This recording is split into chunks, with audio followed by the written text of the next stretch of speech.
Neza mwese abanywanyi bacu muriko murabana natwe mu makuru n'ibiganiro vya misi yose tuba turiko turabashikiriza. Sangwa kaze mu makuru agezweho ariko haravugwa cane, ni amakuru duhejeje kuronka kano kanya. Haramaze imisi itari mike habaye igitero i Maramvya, ico gitero kikaba caraguyemwo abantu 13. Abatari bake babandanyije kutubaza aho vyoba vyarahereye, ese hoba harakozwe amatohoza kugira hamenyekane abinyegeje inyuma y'ico gitero, ese koko ko bivurwa yuko ngo intwazangabo yaguye muri ico gitero, abaje bagira ico gitero niwe bariko bararondera, ese koko vyoba ari vyo? Hari n'ayandi makuru avurwa yuko ngo abagize ico gitero nimba atari umuhari w'abitwaje ibirwanisho n'abari muri leta.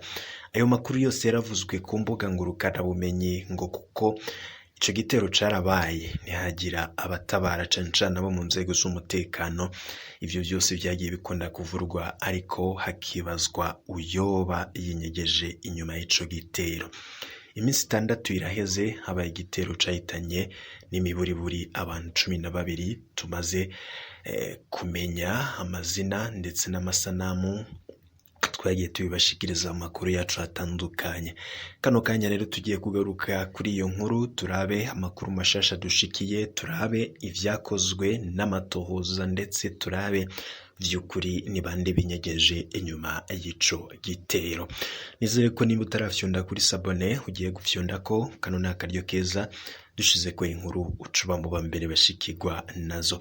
Ndabahaye ikaze rero mwese tugiye kubana, nizere ko aho irya nino ngaha mu Burundi bumeze neza, uri mu gihugu c'ababanye, uri mu makungu ya kure, mwese ndabakengurukiye cane nanabakaze muri ano makuru twagiye tubashikiriza. Inyuma y'ico gitero caguyemwo n'imiburiburi abantu 12, imiryango imwe iramaze gushingura ababo, iyindi ikabitegura kubashingura mu ndwiza.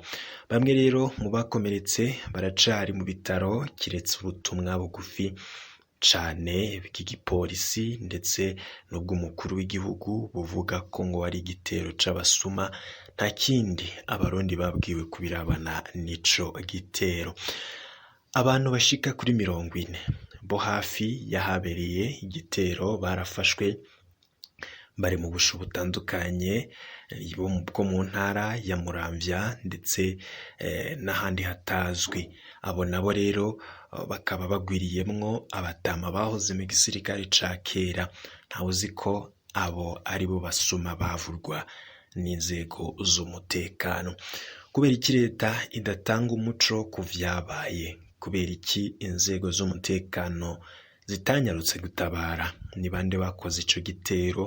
Agacerere k'abatwara igihugu niko gatumye turondera amakuru kubijanye n'ivyo tumaze kumva kuri ico gitero. Isano rero tubona hagati y'ivyabaye i Muramvya ndetse n'ibimaze imisi mu ntara ya Mwaro, eka mbere tukaboneraho kubaza utubazo tutararonka inyishu gushika ubu. Igitero cagenze gute? Twaragerageje kubaza bamwe mu begereye aho igitero cabereye, twongera kandi turaganira na bamwe mu begereye abarokotse.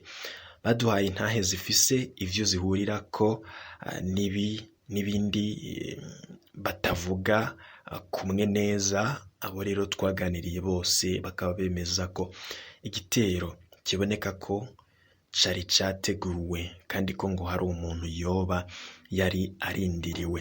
Nta numwe rero yemera ko ari abasuma basanzwe bakoze ico gitero nk'uko vyavuzwe n'abategetsi.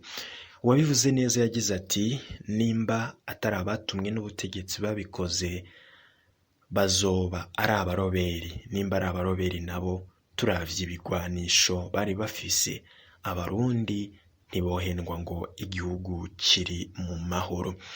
Uwa mbere yaduhaye intahe y'ivyabaye yagize ati, kirya gitero cabaye inyuma y'isaha 1 y'ijoro, cabereye ahantu hari agakorosi aho bita ku Cogo, hari n'abavuga ku nkombe zibiri ariko izina ryoroshe ni kuri Croix Rouge.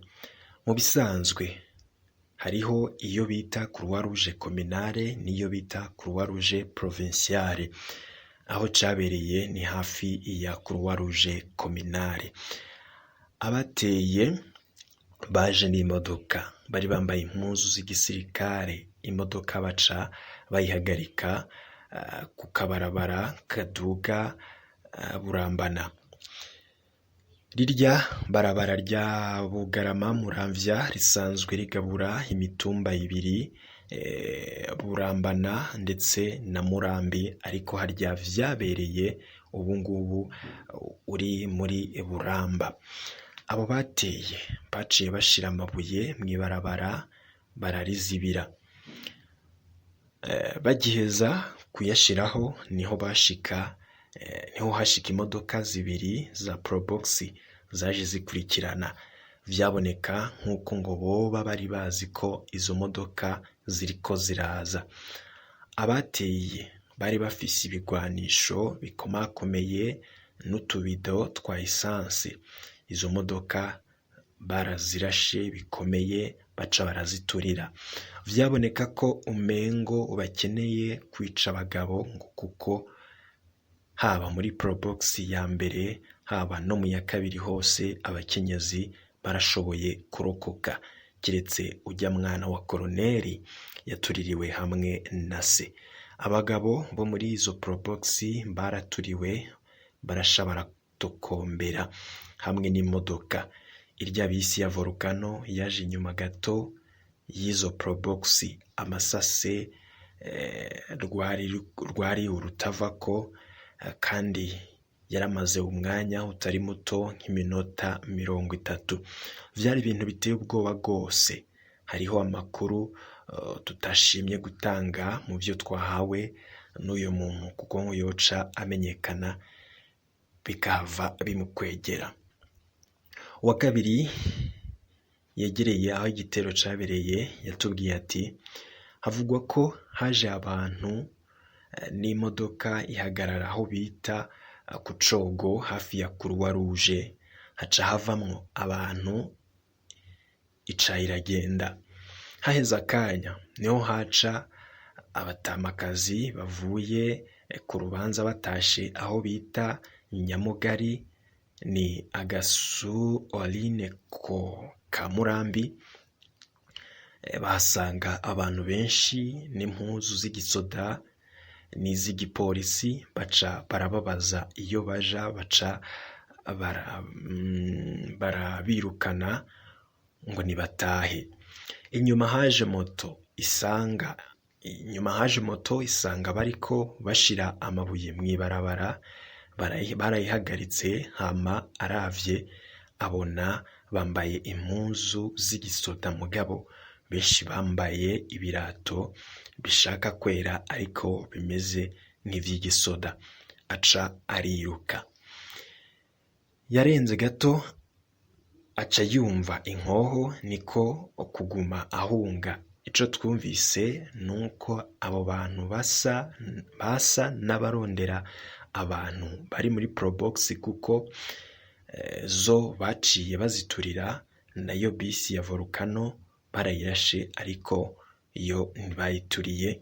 Hari benshi rero bapfuye, abandi barakomereka mu bari muri bisi. Umuntu abiravye uwo mengo hariho umuntu barondera, kandi urabona ko bari bafise amakuru ko aje na Probox. Umwe mu begereye abarokotse yanditse ati abantu bateye i Muramvya biboneka ko hariho umuntu w'umugabo bariko bararondera, kuko abagore wamengo ntibabakeneye. Ikindi kiboneka nuko umugabo bakeneye batari bamuzi, bari bazi gusa ko ari muri Probox. Twumvise ko rero umugore w'urya mukoroneri boba baramusanze mu muserege n'utwana tubiri yari yasohokanye. Bagira bamurase aca arapfukama abasaba imbabazi ati ntimunyice, umugabo n'umwana bapfuye, ndeka nze kurera utu dusigaye. Baca rero bamucirako amate baramureka. baca baja muri probox y'inyuma bica umugabo, umugore baramureka bamutwara sakampe yiwe aca ariruka. Baja ku ntebe y'inyuma kurasa abagabo bicayeyo, birumvikana ko hari umugabo barondera muri izo probox zibiri zasa. Volcano kumbure ntibari kuyirasa iyo hataba ujya mu polisi yoba yahawe lift kuva i Bugarama. Ntituzi ko ibintu vyagenze uku nyene, abatuganiriye babivuye, ntituzi ko ibintu vyagenze uku nyene ababivuze batuganiriye, ariko hariho ibintu bigaruka cane. Abateye bambaye imyambaro y'igisirikare bafise ibigwanisho bikomeye, barazibiye ibarabara, barisha abagabo bo muri probox bongera baraziturira. Amakuru yose yotuma baduhaye inkuru bamenyekana twayakuyemwo kumvo z'umutekano wabo. Ibintu bitangaje biboneka mu gitero ca Muramvya n'ibitero vy'Imwaro. Kuwa kane Ndamukiza mu mwaka w'2021, Perezida Ndayishimiye yasengeye muri paruwase Kibumbu iri muri komine Kayokwe. Iyo komine ikaba ari nayo irimwo umurwa mukuru w'intara ya Mwaro. Uwo mugoroba nyene abantu batazwi baje n'imodoka batera urugo rwa Atanaze Mpwawenayo, umukuru wa CNDD-FDD muri komine Rusaka, akaba na chef de zone Makamba yo muri Rusaka. Urwo rugo ruri muri komine Kayokwe, Atanaze Mpwawenayo ntiyari yagorobereje muhira. Abateye baca bagenda bishe umwana n'umukozi ba Atanaze Mpwawenayo. Atanaze Mpwawenayo asanzwe azwi nk'umuntu yari yegereye bidasanzwe umuhisi Perezida Nkurunziza. Naho habaye gutangiriza kandi ngo amabarabara avaho Imwaro akaba atari menshi, naho kandi hafi y'urwo rugo hasanzwe abasirikare benshi bararira sekade. Abateye barashoboye gusubira inyuma mu modoka yabo bagenda batamenyekanye kandi atawo bakomakomye. Kuwa 16 Ndamukiza umwaka w'2021, abantu 7 bararashwe mu Kirabo ku mugwa mukuru wa komine Rusaka. Abishwe bagwiriyemwo abanywanyi ba CNDD-FDD. Bivugwa ko muri ico Kirabo hoba ngo hinjiye abantu 2 bambaye impuzu z'igipolisi bacucagira amasase, baca barigira. Abo bantu kandi ntibamenyekanye, kandi nanone abajejwe umutekano bagiye kuza ibara ryaguye, abateye bagiye kare. Kuwa 9 Rusama mu mwaka w'2021, Perezida Ndayishimiye yasengeye muri paruwasi Muramvya. Uwo musi nyene ku mugoroba, ku birometero 4 vy'umugwa mukuru wa Muramvya, abantu bambaye impuzu z'igisirikare barateye imiduga mw'ibarabara rya Bugarama Muramvya, baturiramwo 2. Mu bishwe hakaba harimwo Colonel Onesphore Nizigiyimana ava muri komine Mwumba ho mu ntara ya Ngozi, kandi hakaba azwi ko ngo yari akadasohoka n'umuhisi Perezida Nkurunziza. Naho abateye batamenyekanye kandi abajejwe umutekano ntibatabaye, bagiye kuhashika ibara ryaguye. Utubazo ni twinshi kubera iki ivyo bitero bikarira ahantu umukuru w'igihugu aba yiriwe. Ico kibazo kirahambaye kuko ahantu hiriwe umukuru w'igihugu haba abajejwe umutekano benshi cane, kandi baba bacunze uduce twose n'amabarabara aja aho hantu. Kubera iki ivyo bitero biboneka bitumbereye cane abahoze begereye rwose Perezida Nkurunziza? Ico kibazo kirahambaye mu gihe hatera havugwa gucanamwo mu bategetsi ba CNDD-FDD. Ni kubera iki abakora ivyo bitero boroherwa hageze gusubira inyuma? mbere n'imodoka zabo zigasohoka vyoroshe aho ibitero bibera, hanyuma abajejwe umutekano nabo bakagera ibara ryamaze kugwa. Ni gute nk'igitero c'Imuramvya gishobora kumara iminota 30 mw'ikaburimbo riri ku birometero 4 gusa vy'umugwa mukuru w'intara, ariko abakoze igitero bakava amarembe atakibakomakoma? Ni ukubera iki inyuma y'ivyo bitero ubutegetsi buguma mu gacerere ntibubwira abarundi ivyavuye mu matohoza? Yoba ari Colonel Onesphore Nizigimana yarondegwa mu gitero ca Muramvya. Igitero c'Imuramvya cahitanye abantu benshi barimwo intwazangabo Colonel Onesphore Nizigimana akorera i Addis Abeba muri Ethiopia, n'umwigeme wiwe, akana gatoya k'akigeme, umupolisi mutoya yari yambaye umwambaro w'akazi, umukenyezi yari atashe Igitega ajanye abana, umunyeshure wa kaminuza Izege, abakozi b'amabanki, umukozi w'inama nkenguruzamateka, umukozi w'inama, umurwizatunga, abantu batazwi igitigiri barakomeretse.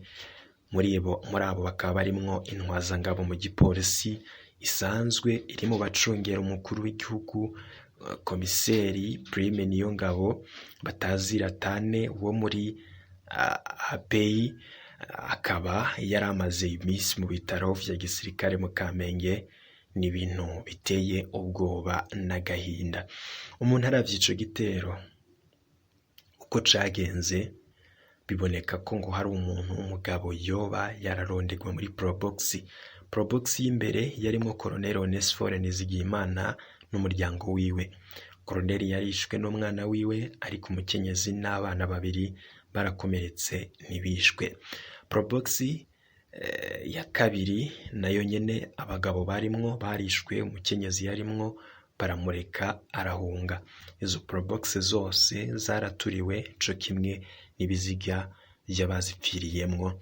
Biboneka ko ngo abateye bari bazi neza ko uwo barondera ari muri Probox, ariko bakaba batari bazi uko asa. Biboneka kandi ko ngo baje bazi neza ko Probox irimwo uwo muntu iza guturigwa, kubera ko ngo boba bari bafise utubido twa essence.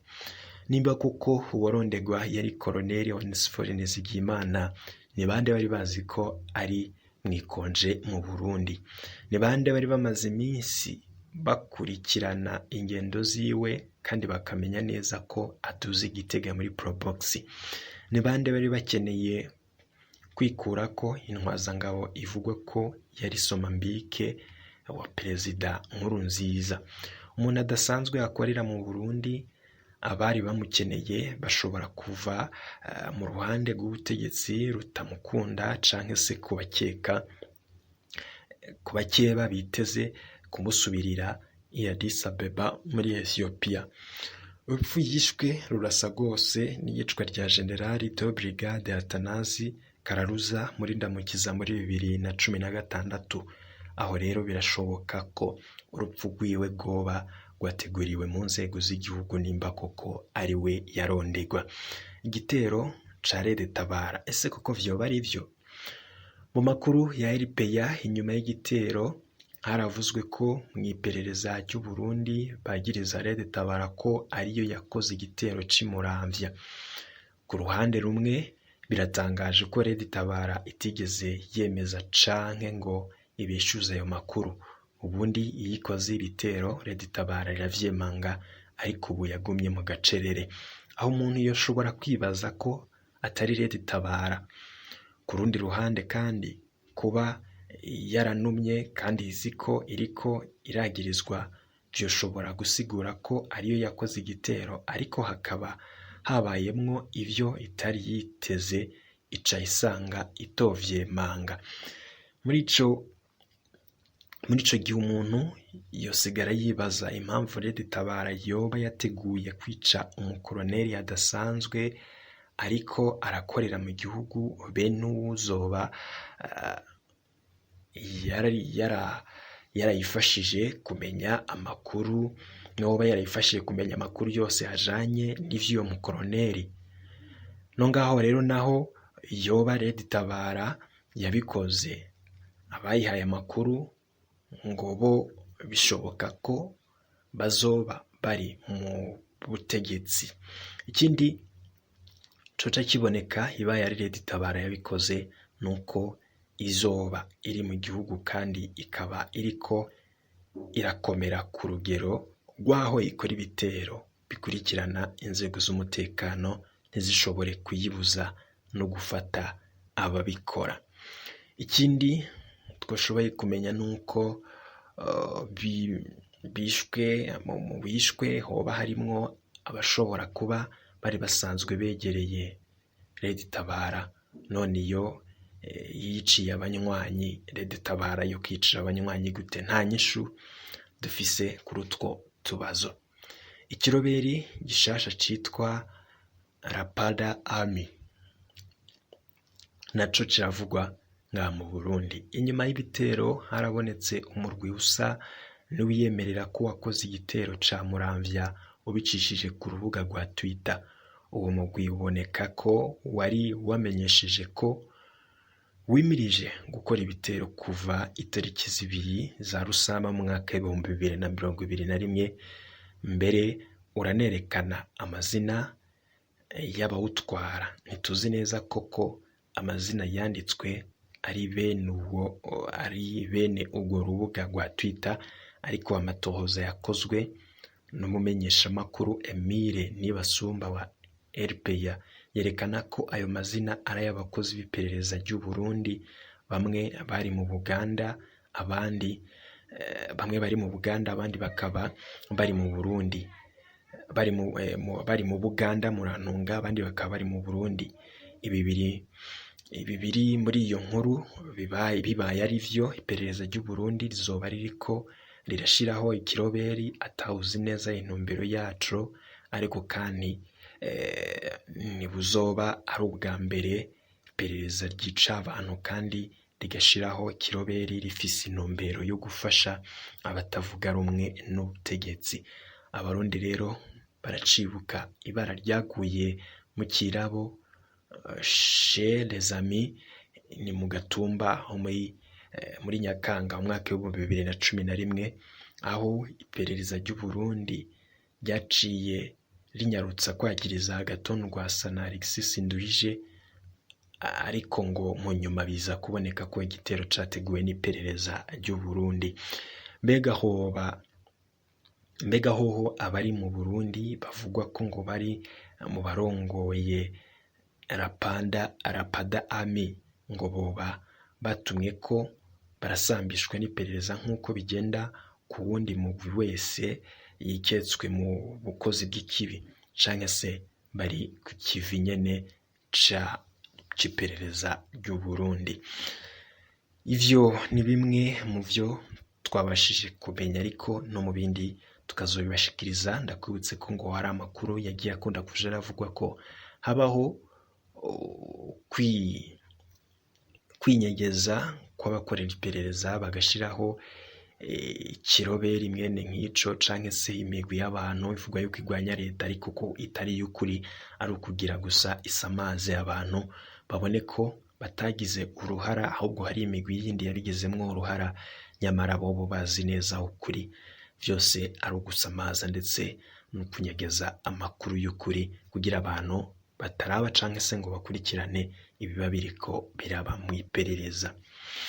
Inyifato zitangaje z'abategetsi b'u Burundi mu bitero bimaze iminsi biba mu kwezi guheze, twarababwiye impinduka yabaye mu iperereza rya Muramvya, aho bakuye uwitwa Salvatore Horihoze bakamutwara Ingozi, bavuga ko ngo ari we akirebutse, hari ibikomeye bimurindiriye Ingozi, nayo Vitali Baranyanka yahora Ingozi bamukurayo bavuga ko we ngo adakerebutse cane nka Horihoze, none ko ari we akwiriye kuba imuramvya iminsi 10 gusa.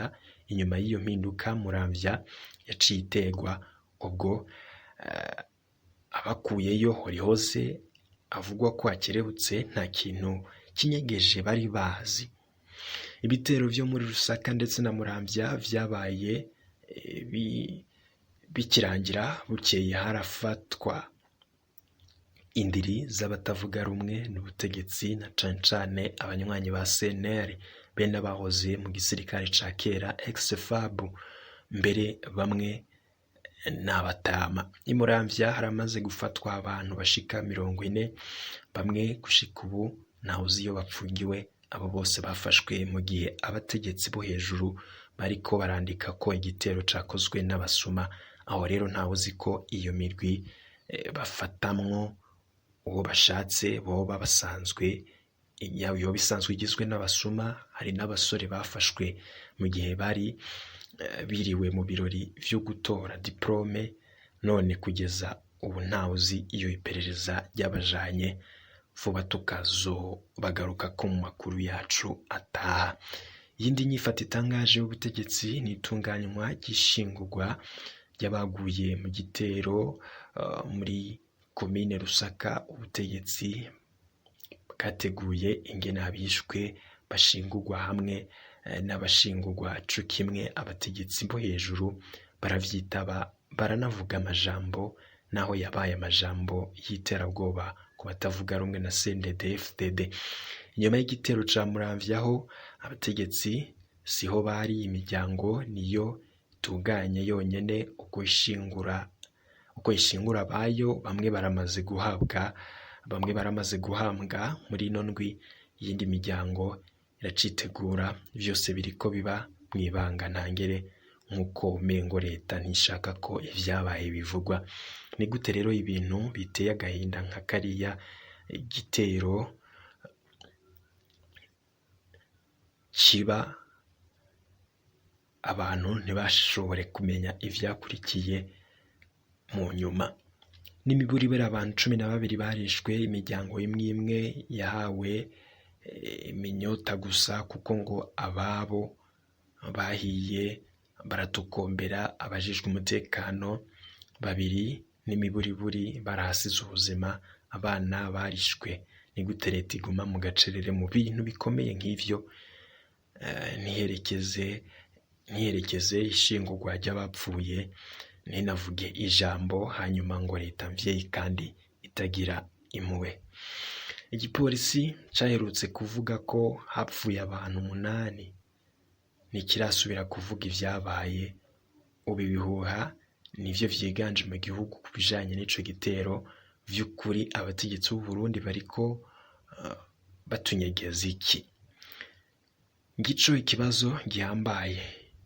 Vy'uko abatera ari abasuma basanzwe vyo ikinyoma cambaye ubusa. Nimba abateye batatumwe na leta mu ntumbero tutazi, ngo bazoba bari mu kiroberi kizoba kiriko kiratsimbatara. Abarundi 22 barishwe mu kiringo c'ukwezi kumwe gusa, bicwa n'abitwaje ibigwanisho batazwi. Tubivuge tubisubire, nta numwe arekuriwe kwaka ubuzima mugenzi we. Ngivyo rero banywanyi bacu, mu vyo twabashije gutohoza, mu vyashizwe ahabona na bamwe mu bakoze amatohoza ku birabana n'ivyo bikorwa vy'ubukozi bw'ikibi. Ndakwibutse ko amakuru tubashikiriza ibirimwo bitabazwa imboneshakure yacu, bibazwa ababa batanze mwene ayo makuru. Ico tubazwa, ico dutegerezwa gukora ni ukubashikiriza ibiba biriko biravugwa, mukamenya ukuri kw'ibiba biriko birabera irya nino. Ibihe vyiza nivyo ndabipfurije.